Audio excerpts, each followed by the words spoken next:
Bulletin में खुशामदीद। आगाज में आपको बताएंगे कि वजीर आजम और वजीर आला पंजाब के खिलाफ FIA का मनी लॉन्ड्रिंग केस, सुलेमान शहबाज समेत दीगर मुल्जिमान को इश्तिहारी करार देने की दरख्वास्त पर फैसला महफूज कर लिया गया है। स्पेशल सेंट्रल अदालत लाहौर ने वजीर आजम शहबाज शरीफ और वजीर आला पंजाब हमजा शहबाज शरीफ की दरख्वास्त जमानतों पर वकला को दलाइल मुकम्मल करने की हिदायत कर दी है। वजीर आजम शहबाज शरीफ ने रोस्ट्रम पर कहा कि करप्शन के मुकदमात सियासी हैं, बरतानिया में रहकर कशकोल नहीं उठाया, कारोबार किया, तहकीकात के दौरान करप्शन का 1 रुपया साबित नहीं हो सका। तो आपको ये बताते चले कि वजीर आजम वजीर आला पंजाब के खिलाफ FIA का मनी लॉन्ड्रिंग केस और ऐसे में सुलेमान शहबाज और दीगर को इश्तिहार करार देने की इस्तदा और ऐसे में फैसला महफूज कर लिया गया है। इसी के ऊपर बात कर लेते हैं। अरशद अली हमारे साथ मौजूद है। अरशद, आगाह कीजिएगा इस बारे में। जी बिल्कुल, जो है वो शहबाज शरीफ और वज़ीर आला पंजाब हमजा शहबाज के ख़िलाफ़ 2.5 घंटे जो है वो समाअत मनी लॉन्ड्रिंग केस की जो है वो समाअत FIA की खुसूसी अदालत में जारी रही और इस दौरान FIA के प्रोसिक्यूटर फ़ारूक बाजवा की जानिब से शहबाज शरीफ के शरीक जो मुल्ज़मान जो कि इश्तिहारी इस केस में हो चुके हैं उनके ख़िलाफ़ कार्रवाई करने की दरख्वास्त दी गई और ये कहा गया कि अदालत उनको बाकायदा इश्तिहारी करार दे और उनकी जो जायदादें हैं उस हवाले से भी कानून के मुताबिक कार्रवाई करने के अहकामात सादर फरमाए, जिस पर जो है वो अदालत ने FIA के प्रोसिक्यूटर की दरख्वास्त पर फैसला महफूज कर लिया। जबकि अमजद परवेज़ की जानिब से आज शहबाज शरीफ की दरख्वास्त ज़मानत पर जो है वो दलाइल दिए गए और अदालत को बताया गया कि ये जो केस है जो FIA की जानिब से अदालत में पेश किया गया है ये सिर्फ एक अलिफ लैला की कहानी के सवा कुछ भी नहीं है। इसके साथ साथ शहबाज शरीफ के वकील ने यह भी कहा कि FIR जो थी वो 25 अरब की काटी गई, तमाम जो है वो जो चलान FIA की जानिब से जमा करवाया गया वो 16 अरब रुपए का अदालत के रूबरू जमा करवाया गया है, जिससे ये साबित हुआ है कि FIA की इसमें बदतमीजी शामिल थी और मशीर दाखिला जो कि साबिक हुकूमत में थे उन्होंने उनके कहने पर जो है वो FIA ने झूठा केस दायर किया है। ताहम दूसरी जानब FIA के प्रोसिक्यूटर ने भी इस दरख्वास्त पर दलाइल के लिए शहबाज शरीफ के खिलाफ अदालत से मोहलत की तलब की है और ये कहा है कि इसमें बहस जो है वो FIA ज़रूर करेगी।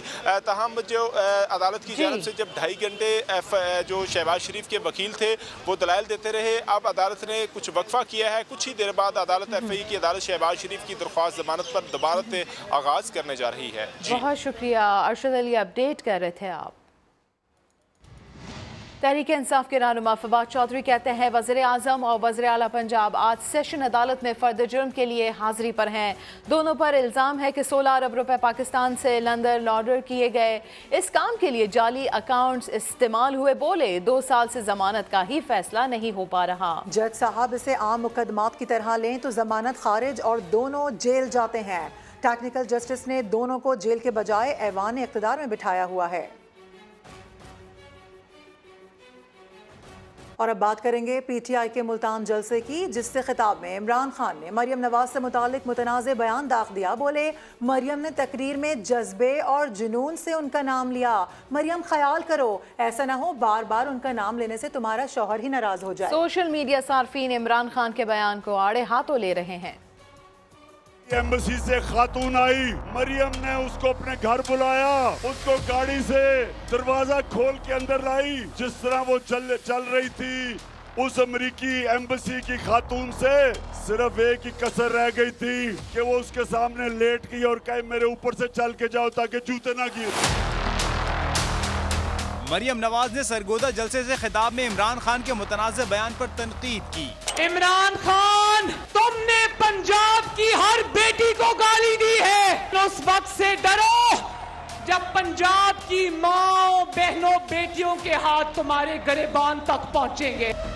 अभी एक मुतनाज़ा जुमले की गूंज थमी न थी कि इमरान खान ने मुल्तान जलसे से खिताब करते हुए दूसरा नामुनासिब बयान दे दिया। मरियम कहीं तकरीर कर रही थी, उसमें उसने इतनी दफा और इस जज्बे से और इस जुनून से मेरा नाम लिया। थोड़ा ध्यान करो तुम्हारा खामदी नाराज ना हो जाए जिस तरह तुम ये बार बार मेरा नाम लेती हो। इमरान खान के बयान पर न सिर्फ सियासी हलकों से तनकीद हो रही है बल्कि सोशल मीडिया सार्फिन भी चेयरमैन PTI को आड़े हाथों ले रहे हैं। और वज़ीर आज़म शहबाज शरीफ का कहना है कि इमरान खान ने मरीम नवाज से मुतालिक घटिया अल्फाज इस्तेमाल किए। इस बदतरीन और गंदी जहनीत की जितनी मजम्मत की जाए कम है। अदालत से वापसी पर मीडिया टॉक करते हुए उन्होंने कहा कि मरीम भी कौम की बेटी हैं। हमारी माएँ, बहनें और बेटियाँ क्या सोचती होंगी। मरीम नवाज साहिबा के बारे में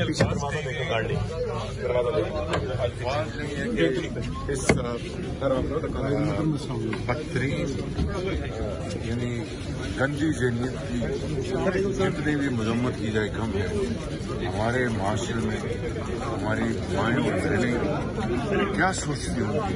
एक ऐसा शख्स जो बनता है दुनियाई का एक लीडर, लेकिन जुबान जो है और वो जिस तरह से ये कौम की बेटी है, मरीम नवाज की कौम की बेटी है, और उसके बारे में इंतहाई नाजेबा नहीं, बहुत घटिया अल्फाज इस्तेमाल करने, मैं समझता हूँ कि इमरान खान के लिए डूब मरने का मकाम है और इसकी जितनी भी मजम्मत की जाए कम है। पीपल्स पार्टी के शरीक चेयरमैन आसिफ अली जरदारी ने भी इमरान खान के बयान की मजम्मत की है। उनका कहना है कि जिन इज्जतदारों के घरों में माएँ बहनें हो वो ऐसी ज़बान इस्तेमाल नहीं करते। माएँ बहनें बेटियाँ साझी होती हैं। यही पैगाम बीबी शहीद छोड़ कर गई। उनका कहना था कि खुदा रहा सियासत में इतने नीचे ना गिर जाए, काश अब भी कोई चीफ जस्टिस को पर्सनल ऑब्जर्वेशन का ख़त लिखे और वो नोटिस लें।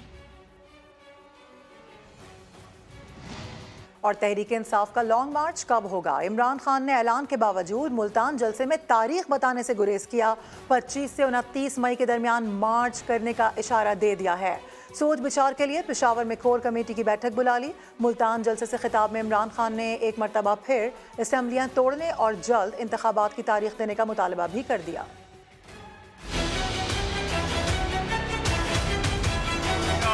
लोटो को डिस्क्वालीफाई कर दिया गया। कोई नई डेवलपमेंट हुई है। मैंने इतवार को पेशावर में अब अपनी कोर कमेटी को बुलाया। फैसला अब हमने करना है 25 और 29 मई के बीच में। आपको डेट परसों मिल जाएगी ताकि आपको पूरा टाइम मिल जाए, तैयारी का टाइम मिल जाए। एक चीज मांगनी है, असेंबली जिस दिन कब डिसॉल्व होगी और इलेक्शन कब अनाउंस करेंगे। डॉलर 200 रुपए पे पहुंच गया, स्टॉक मार्केट गिर गई है, हर चीज महंगी। अगर मुझे अपने मुल्क की आज फिक्र ना हो तो मैं तो चाहूंगा ये और चले। जितनी देर चलेंगे ये जलील होंगे और जिन्होंने साजिश करके इनको लेके वो भी साथ जलील होंगे। एक 22 करोड़ के मुंतखब किए हुए प्राइम मिनिस्टर को इन्होंने सबने मिलकर साजिश से हटाया और इन सब ने ये समझा कि अब तहरीक इंसाफ और इमरान खान की कब्र खुद गई है और अब इस पार्टी को अल्लाह हाफिज कह दो। मेरे अल्लाह का प्लान ही कुछ और था। कौम को बेदार कर दिया। माफियाज बैठे हुए ऊपर 30 साल से इस मुल्क को लूट रहे थे, अब इनकी कब्रें खुद रही है। इन सब का वक्त खत्म हो गया। साबिक वज़ीर आज़म नवाज शरीफ कहते हैं हम इलेक्शन के लिए तैयार हैं। इमरान खान के दौरे हुकूमत में जो ज़िमनी इलेक्शन हुए उनमें इमरान खान को हराया, अब भी हराएंगे। तो आपके इलेक्शन की तैयारी मुकम्मल है मियाँ साहब? अब से मुकम्मल करके बैठे हुए हैं। आप तैयार हैं? हम तो तैयार, पहले से तैयार हैं। हमने तो माशाल्लाह आपके बाई इलेक्शन में भी जो अल्लाह के फजल करम से नतीजा आवाम के सामने लेके आए, आपने देखा है वो इमरान का दौर था, तो इमरान के दौर में उसको अल्लाह के फजल करम से शिकस्त हुई है। आज तो इंशाअल्लाह बात ही दूसरी है। और अब आपको बताएं कि अवामी मुस्लिम लीग के सरबराह शेख रशीद अहमद का ट्वीट सामने आया है। उनकी जानिब से खबरदार किया गया है कि 31 मई से पहले फैसले कर लें वरना गाड़ी छूट जाएगी। उन्होंने लिखा कि इलेक्शन का मसला अफहाम व तफहीम से हल करना है या जूडो कराटे से। इलेक्शन करवाने की बातचीत चल रही है, इसको जल्द फाइनल कर दें। अदम एतमाद की नाअहल पॉलिसी ने मईशत को तबाह कर दिया है। इसी तरह फैसलों में ताखीर मजीद तबाही लाएगी। तहरीक इंसाफ के रहनुमा असद उमर ने दावा किया है कि वज़ीर दाखिला राना सनाउल्लाह लॉन्ग मार्च को नहीं रोक सकते। ऐसा किया गया तो हुकूमत अपना बचा कुछ आईनी जवाब भी खो देगी। वो इस्लामाबाद में समा के नुमाइंदे अब्बास शबीर से गुफ्तगू कर रहे थे। दाखिला में अहम मीटिंग भी शुरू हो गई है, किस तरीके से गिरफ्तारियां होंगी और इससे बचने के लिए आप लोग क्या कर रहे हैं? देखिए, ये तो पाकिस्तान के अवाम का आईनी हक है कि वो पुरअमन तरीके से अपनी राय का इजहार कर सकें peaceful right of assembly and speech जो है वो आइन का हिस्सा है। तो इंटीरियम मिनिस्टर के पास तो कोई आइनी इख्तियार ही नहीं है। बाकी उसके बाद वो करना चाहें तो कर भी सकते हैं, नहीं तो बात की बहस है ना। उनके पास इख्तियार कोई नहीं है। सुप्रीम कोर्ट की, हाई कोर्ट की मुतअद्दिद इसके ऊपर रूलिंग्स मौजूद हैं। इमरान खान का दौर देख लीजिए, यहाँ पर इन्होंने पूरे क्या उसको बोलते थे, महंगाई मुकाओ मार को फ्रॉडिया किस्म के कोई नाम रखा हुआ था, वो पूरी मुहिम चलाई, किसी को नहीं रोका गया। धरना दिया इधर आके, इधर ही इस्लामाबाद में फजलुर रहमान धरना लेके आ गए थे, किसी को नहीं रोका गया। तो रोकता वो है जिसका दिल ये कहता है कि हमसे बड़ी को ताकत आ रही है, इनको डर लग रहा है, तो उसका हमारे पास इलाज नहीं है। कंटेनर्स रखेंगे तो उससे किस तरीके से निपटेंगे? सब क्या हर बंदा पहुंचेगा इस्लामाबाद या इन कंटेनर से? इंशाल्लाह ताला बंदा पहुंचेगा और इंशाल्लाह ताला ये कंटेनर रख भी नहीं सकेंगे। गैर आईनी है, गैर कानूनी है, और वैसे ही इस हुकूमत का कोई कानूनी आईनी जवाब तो है ही कोई नहीं। जो बचा है वो भी खत्म हो जाना है। और अब आपको बताएं कि वफाकी वजीर बराए पार्लिमानी उमूर मुर्तज़ा जावेद अब्बासी ने दावा किया है कि तहरीक इंसाफ का लॉन्ग मार्च कामयाब नहीं होगा। ये 25,000 लोग भी नहीं ला सकते। इमरान खान को गिरफ्तार करके हीरो बनने का मौका नहीं देंगे। इस्लामाबाद में मौजूद समा के नुमाइंदा खुसूसी टिक्का खान सानी से गुफ्तगू करते हुए उन्होंने मजीद क्या कहा, आपको दिखाते हैं। वफाकी वज़ीर पार्लिमानी अमूर और मुस्लिम लीग नून के चीफ विप इस वक्त मेरे साथ मौजूद हैं, मुर्तज़ा जावेद अब्बासी। इनसे हम बात करते हैं कुछ सियासी मामले के ऊपर। ये बताइएगा, लॉन्ग मार्च का ऐलान हो गया, अब आपकी हुकूमत तो शायद लगता है कि दबाव में आ जाएगी और चंद दिनों की मेहमान ना हो। देखें, लॉन्ग मार्च करने वाले वो जो लोग हैं जो पार्लियामेंट से भागे हैं, जो पिछले अपने 3 साल की कारकर्दगी से मुँह छुपा रहे हैं और नए नए बहाने गढ़ रहे हैं कि हम कौन सा चेहरा लेके कौम के सामने जाएं, तो मैं नहीं समझता कि लॉन्ग मार्च के अनाउंसमेंट के बाद उसकी कामयाबी भी यकीनी होगी। ये अगर 5 लाख भी ले आए तो बहुत बड़ी बात, 25,000 लोग नहीं ला सकते। जब लॉ एंड ऑर्डर की सिचुएशन होगी तो फिर हुकूमत किसी को कानून अपने हाथ में लेने नहीं देगी। उसके लिए इक़दामात भी किए जाएंगे और जो हद क्रॉस करेगा उसको भुगतना भी पड़ेगा। इसका मतलब है इमरान खान या लीडरशिप को हुकूमत गिरफ्तार करने या हिरासत में लेने या फिर नज़रबंद करने का सोच रही है। ये तो कौमी मुजरिम है, सारे कौम को तबाह किया, मईशत को तबाह किया, तो इस वक्त हम उनको सियासी हीरो नहीं बनाना चाहते। मुर्तज़ा जावेद अब्बासी साहब, मरियम और मियां नवाज शरीफ ने भी कह दिया कि इस हुकूमत में नहीं रहना चाहिए। आप क्या सोच रहे हैं, हुकूमत में रहना चाहते हैं या फौरी इलेक्शन चाहते हैं? पॉलिटिकल राय है, अभी ना हमारी क़यादत ना ये तादी जो मखलूक हुकूमत का हिस्सा है उन्होंने ये फैसला किया। इलेक्शन कब होंगे? देखिए, ये भी फैसला मखलूक हुकूमत की सारी तादी जमातें करेंगी जो इसका हिस्सा है। इलेक्शन जब भी होंगे इंशाल्लाह मुस्लिम लीग पूरी तैयारी में, हमारी जमात। ये इस्लाहात कब लाएंगे ताकि इलेक्शन की राह हमवार हो सके, क्योंकि मुश्किलात बढ़ रही हैं? पार्लियामान में जो अपोजिशन है या इलेक्टेड लोग हैं उनको बाईपास करके इलेक्शन के हवाले से कोई बिल पास किया जाए, कोई कानून पास किया जाए, वो पास नहीं किया गया, बुलडोज किया गया, वन साइडेड। तो ये मुतनाज़ा कानून है, अब इसको दुरुस्त किया जाएगा, इसमें तरमीम की जाएगी और उसके बाद इलेक्शन में जाए। 24-25 अरकान की अपोजिशन और आपने राजा रियाज को अपोजिशन लीडर बना दिया। जी, ये हमने नहीं, अपोजिशन के अक्सरियत ने बनाया है। बड़ी खबरें क्या आ रही हैं हुकूमत की तरफ से अवाम को रिलीफ फ्राहम करने के लिए? जो माशी बुहरान है उसका इस वक्त उनकी गलतियों का सामना इस हुकूमत को करना पड़ रहा है। अवाम को रिलीफ देने के हवाले से मैं समझता हूँ 1.5 से 2 साल चाहिए। इन्होंने इतनी माशी तौर पे, इक़्तिसादी तौर पे मुल्क की तबाही की है कि 2018 की पोजीशन में लाने के लिए मुल्क को 2 साल चाहिए और बिल्कुल राइट डायरेक्शन पे अगर काम किया जाए फाइनेंशियल मैनेजमेंट के हवाले से और फाइनेंशियल पॉलिसीज़ के हवाले से। और कराची में पुलिस का एक्शन देखने में आया। रात गए पीटीआई रहनुमा आलमगीर खान की रिहाइशगाह पर पुलिस की भारी नफरी पहुंची। सिक्योरिटी गार्ड से पूछगछ की तो कारकुनान ने नारेबाजी शुरू कर दी, जिसके बाद पुलिस को वापस लौटना पड़ा।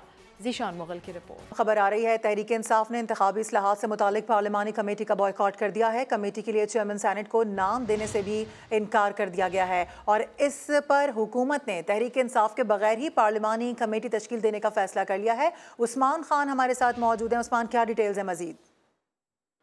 जी बिल्कुल, सेनेट में नाम मांगे गए थे क्योंकि नुमाइंदगी भी है पीटीआई की, लेकिन वहाँ पर भी इंतखाबी इस्लाहात का हिस्सा बनने से इनकार कर दिया और नाम देने से इनकार कर दिया गया है।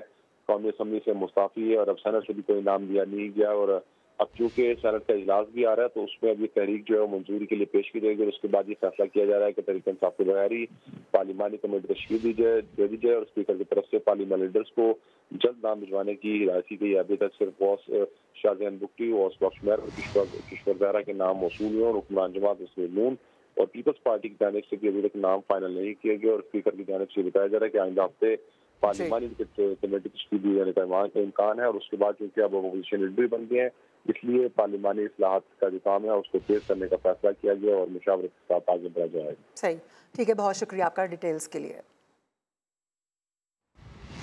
लीगी रहनुमा तातार कहते हैं इमरान खान नाजेबा गुफ्तगू से इंतशार फैलाना चाहता है। क्या हम लॉस एंजलिस की अदालत का फैसला आर्टिकल 62-63 के तहत अदालत में पेश करें? उन्होंने कहा 4 साल हमें इंतकाम का निशाना बनाया गया लेकिन कोई नोटिस नहीं लिया गया। आपको ये दुख नहीं पता बेटियों का, क्योंकि आप उस लॉस एंजलिस हाई कोर्ट की जजमेंट को नहीं मानते।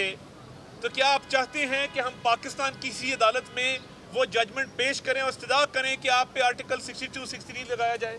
तो कानून को अपना रास्ता इख्तियार जरूर करना चाहिए। प्रोसिक्यूटर चेंज किए गए इमरान खान साहब की तरफ से, जज चेंज किए गए और ये सारे केस हैं फॉरेन फंडिंग, BRT, हेलीकॉप्टर, मालम जब्बा, अद्वियात, आटा, ये सारे केस हैं।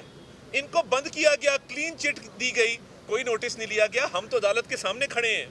आज वजीर आजम, वजीर आला अदालत के एहतराम में यहाँ आए हैं। हम लीगली अपना केस कंटेस्ट कर रहे हैं और जो प्रोसिक्यूटर वाला मामला है वो अदालत में हम बताएंगे, मगर हिसाब इमरान नियाजी साहब को भी देना चाहिए कि 4 प्रोसिक्यूटर चेंज करते हैं, जज चेंज कर देते हैं, पूरी तफ्तीश का रुख मोड़ देते हैं और कोई नोटिस नहीं लिया जाता। ये बड़े चुपते हुए सवाल हैं, ये इमरान नियाजी साहब को इनका जवाब देना होगा। और अभी खबर यह है कि army chief general Qamar Javed Bajwa से तुर्क वजीर दिफा की मुलाकात हुई है। बाहमी दिलचस्पी, दिफाई, सिक्योरिटी उमूर पर तबादला ख्याल किया गया है। सुमेरा खान से मजीद जानते हैं। सुमेरा, इस मुलाकात का अहवाल बताइएगा मजीद। जी बिल्कुल, army chief general Qamar Javed Bajwa से GHQ में तुर्क के कौमी दिफा के वजीर जनरल बुलूसी आकार की मुलाकात हुई है और दोनों ममालिक के दरमियान दिफाई और सिक्योरिटी ताउन के स्पेक्ट्रम के अलावा और भी बहुत सारे उमूर पर बातचीत हुई है। अहम तरीन चीज ये इसमें मुलाकात में ये है कि मौजूद मेहमान ने इलाकाई सलामती और रवाबित के लिए पाकिस्तान के किरदार को भी सराहा है और तमाम इलाकाई और बैनुल अक़वामी मसाइल पर पाकिस्तान के मौक़िफ़ पर तुर्की की भरपूर मदद का यकीन भी दिलाया है। बहुत शुक्रिया आपका। आगे बढ़ते हुए आपको बताएं कि खातून से दोस्ती कराची में तहरे कत्ल की वजह बन गई। मंगोपीर में गुज़िश्ता रोज़ खलील नामी शख्स ने भाभी से दोस्ती के इल्ज़ाम में एक शख्स की जान ली। रिश्तेदार ने बदले की आग में हमलावर खलील और साथी को मौत की नींद सुला दिया। मजीद बता रहे हैं समा के नुमाइंदे शाहनवाज अली कादरी। देखिए, गुज़िश्ता रोज़ औरंगी टाउन पीराबाद में एक फायरिंग का वाक़या पेश आया था जिसमें 3 अफराद कत्ल हुए थे। हलाक होने वालों की शनाख्त जो है हयात खान, खलील रहमान और चमन के नाम से की गई थी। पुलिस की जानिब से इब्तदाई तौर पर वाक़या को प्रॉपर्टी का तनाज़ा करार दिया जा रहा था, ताहम अब ये इंकशाफ हुआ है कि वाक़या जो है गैरत के नाम पर कत्ल है। खलील रहमान ने पहले हयात को फायरिंग करके कत्ल किया था। पुलिस ये बताती है कि जो खलील रहमान की भावज है उससे हयात खान के जो है मरासिम थे, जिस बिना पर इनके दरमियान काफ़ी अरसे से जो है तनाज़ा भी चल रहा था और कई बार झगड़ा भी हो चुका था। तो खलील रहमान ने पहले हयात खान को कत्ल किया। वहाँ पर मौजूद जो उनका कोई रिश्तेदार था शौकत, उसने जो है खलील रहमान और चमन खान पर फायरिंग की और वो दोनों मौके पर हलाक हो गए। जो शौकत है मौके से फ़रार हो गया। पुलिस ने वाक़े का मुकदमा सरकार मुदियत में दर्ज करके शौकत की तलाश शुरू कर दी है। अपडेट्स के लिए आपका शुक्रिया। आगे बढ़ेंगे। कराची में डकैती मज़ाहिमत पर 28 साला नौजवान को कत्ल कर दिया गया। मकतूल की 1 हफ्ते के बाद शादी होनी थी। ज़िशान मुगल रिपोर्ट करेंगे। लेस्को का शॉर्टफॉल 800 मेगावाट हो गया। लाहौर के शहरी इलाकों में 6 से 7 और देही इलाकों में लोड शेडिंग का दौरानिया 10 घंटे तक पहुँच गया है। बात कर लेते हैं नवीन अली से। नवीन, आगाह कीजिए। जी बिल्कुल, सूरत हाल ये है कि पहले की निस्बत बिजली के शॉर्टफॉल में कुछ बेहतरी आई है। कल तक यही शॉर्टफॉल 1000 मेगावाट तक रिकॉर्ड किया गया था, लेकिन आज वापडा की जानिब से ये कोटा थोड़ा सा बढ़ाया गया है और आज जो शॉर्टफॉल रिकॉर्ड किया गया है वो तकरीबन 800 मेगावाट है। इसके बाद सूरत हाल ये है कि शहर के अंदर 6 से 7 घंटे, जबकि देहातों में 10-10 घंटे तक की जो है वो लोड शेडिंग हो रही है और गर्मी बहुत ज्यादा है। 43-44 जो डिग्री तक जो है वो टेम्परेचर जा पहुंचा है, लेकिन उसके बावजूद जो शॉर्टफॉल है उसमें जो है इतनी बेहतरी नाकाफी है। और जो लोड शेडिंग है, जो गैर एलानिया लोड शेडिंग है, ये शहरियों की परेशानी में, कारोबार में और मामूलात जिंदगी को बहुत ज्यादा और शहरी ऐसे में काफी परेशान है। बहुत शुक्रिया नवीन अली आपका। लेकिन कराची के शहरी बहुत खुश हैं क्योंकि कराची में कई दिन की गर्मी के बाद आज मौसम खुशगवार है। आसमान पर बादल छाए हुए हैं और ठंडी समंदरी हवाएं चल रही हैं। इसी हवाले से मजीद जानते हैं, जमजम सईद हमारे साथ हैं। जमजम, कैसा मौसम है इस वक्त? जी देखिए, कराची का मौसम जो है वो आज बहुत ही ज्यादा सुहाना हो रहा है। अगर मैं ये कहूँ कि मई में जुलाई का मौसम देखने को मिल रहा है तो गलत ना होगा, क्योंकि हर जानिब जो है वो देखिए आप मौसम अवर आलूद हुआ है, बादल छाए हुए हैं, यहाँ पर हवाएं चल रही हैं, समुद्री हवाएं चूँकि बहाल है इसलिए ठंडी हवाएं जो है वो महसूस की जा रही हैं। इसके साथ ही फैमिलीज ने जो है समंदर की जानिब फैमिलीज ने रुख किया है, बड़ी तादाद में मौसम को इंजॉय कर रहे हैं क्योंकि सैटरडे है। ये मौसम हम सिर्फ 2 दिन ही इंजॉय कर सकते हैं। परसों से महकमा मौसमियात ने फिर से एक बार खबरदार कर दिया कि पारा जो है वो 38 से 39 डिग्री सेंटीग्रेड तक रिकॉर्ड किया जा सकता है। इसीलिए जल्दी से घरों से बाहर निकले और अपना वीकेंड जो है वो खूबसूरत बनाएं और इंजॉय करें। कुद्दूस बजिंजो के खिलाफ तहरीक अदम एतमाद कामयाब होगी या नाकाम, हुकूमत और जाम कमाल ग्रुप अपनी अपनी कोशिशों में सरगर्म है। सूबे में जारी सियासी हलचल की तफसीलात बता रहे हैं नूरुल आरफीन अपनी रिपोर्ट में। बलोचिस्तान में सियासी हलचल जारी है। तहरीक अदम एतमाद को कामयाब और नाकाम बनाने के लिए वजीर आला अब्दुल कुद्दूस बजिंजो और जाम कमाल खान के हम ख्याल ग्रुप ने राब्ते तेज कर दिए हैं। पीटीआई के पार्लिमानी लीडर सरदार यार मोहम्मद रिंद इस बार जाम कमाल कैंप का हिस्सा हैं। दूसरा के साथ जो अपोजिशन की पार्टियां थी उनका क्या फैसला है, वो क्या कर रहे हैं, अगर ये सारा डिपेंड कर रहा है उन्हीं के साथ। वो अगर उनके साथ वो जाएंगे तो यकीनन कुद्दूस साहब के लिए भी सवालिया निशान बनेगा। तर्जुमान बुलस्तान हुकूमत फरा अजीम कहती हैं तहरीक अदम एतमाद जमहूरी सियासत का हिस्सा है, मुकाबला करने के लिए तैयार हैं। जो अदम एतमाद की तहरीक है वो अपना शौक पूरा कर लें, अपने नंबर्स पूरे कर लें, इंशाल्लाह आप लोगों को सरप्राइज मिलेगा कि मीर अब्दुल कुद्दूस बजिंजो जिस तरीके से जितनी अक्सरियत से इस बार वजीर आला बने थे, इंशाल्लाह तहरीक अदम एतमाद बुरे तरीके से नाकाम होगी। सियासी माहिरीन का कहना है कि मौजूदा सियासी सूरत हाल में JUI फे और BNP मैंगल का किरदार सबसे अहम है। दोनों सियासी जमातें जिस पलड़े में वजन डालेंगी उस ग्रुप के जीतने के इम्कानात ज्यादा होंगे। कैमरा और रिपोर्टिंग टीम के साथ नूरुल आरफीन, समा, कोयटा। और अब आपको बताएं कि साल बदले लेकिन स्कूल की हालत ना बदली। खैबर पख्तूनख्वा के ज़िला शांगला में 9 साल पहले बारिशों से स्कूल तबाह हुआ जिसकी इमारत अब तक तामीर नहीं की जा सकी। सैयद शहाबुद्दीन रिपोर्ट करेंगे।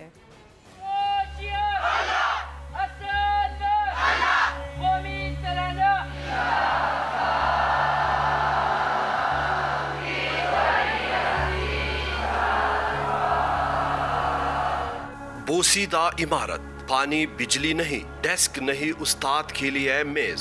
शांगला का गवर्नमेंट मिडिल स्कूल 9 साल से किराए की जगह पर कायम है। बच्चे जमीन पर बैठकर तालीम हासिल करते हैं।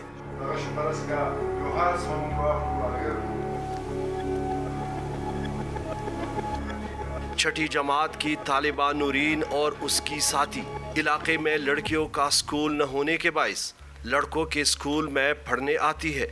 क्लास से बाहर दरवाजे में बैठकर पढ़ाई करती है। हमें तालीम से बहुत शौक़ है लेकिन हमारे इलाके में लड़कियों का स्कूल नहीं, इसलिए मजबूरन हम लड़कों के स्कूल में पढ़ रहे और ज़मीन पर बैठकर अपनी तालीम हासिल कर रहे हैं। स्कूल के प्राइमरी सेक्शन में 200 जबकि मिडिल सेक्शन में 160 बच्चे ज़ेर तालीम है। पहले ये मुश्किलात है जब 8वीं जमात के बाद लड़के स्कूल से महरूम हो जाते हैं। ऐसा दूर दराज के लिए काम किए जाते हैं और कोयला खान में मरते हैं, वापस ले आते हैं। तो इसलिए मेरा हुक्मरान से ये सवाल है कि वो अपने बच्चे ऐसे बिल्डिंग में सबक को पढ़ें देंगे। टीचर्स और स्कूल इंतज़ामिया के मुताबिक हुकूमत से स्कूल के लिए अपील करके थक चुके हैं। किसी को बच्चों के मुस्तकबिल की फिक्र नहीं। गवर्नमेंट के तरफ से जो भी हस्ब ज़रूरत हमसे जो कुछ मांगा गया है हमने उस हवाले से भरपूर करस्पॉन्डेंस किया है, लेकिन ताहाल उसकी पोजीशन जो है उसमें कोई पेशरफ नहीं हो सकी है। 8 लाख की आबादी वाली जिला शांगला में लड़कों के 402 और लड़कियों के सिर्फ 217 स्कूल हैं, जिनमें 58 स्कूल बगैर इमारत के चल रहे हैं। 9 साल का तवील अरसा गुजर गया, लेकिन स्कूल की इमारत तामीर हुई, नहीं सहूलियात फराहम की गई, जिसके बायस हर साल दर्जनों बच्चे तालीम से दूर हो रहे हैं। कैमरामैन फरजंद अली के साथ सैयद शहाबुद्दीन, समा, शांगला।